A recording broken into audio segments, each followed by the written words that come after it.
تخوض الأحزاب انتخابات لانتخاب برلمان ثم حكومة لا تحكم، وبرلمان المشلول هو عبارة عن تبذير للمال العام وليس له أي دور في الحياة السياسية.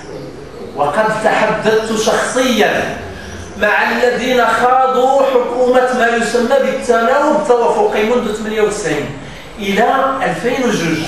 من رجال الدولة وفيهم خبراء في القانون الدستوري، كانوا أطرا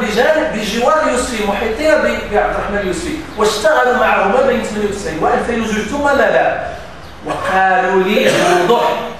أعطوني معطيات كثيرة كيف تتدخل الملكية من أجل إفشال أو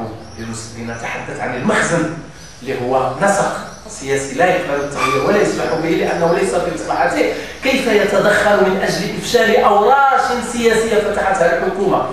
وكيف يتدخل في البرلمان من أجل تغيير أمور كثيرة، وأيضا من أجل إحداث نوع من البلوكاج في أمور كثيرة، والتدخل في سلوكات الأحزاب السياسية. هذه كلها تعني أننا في حياة سياسية شكلية غير ذات مضمون ديمقراطي.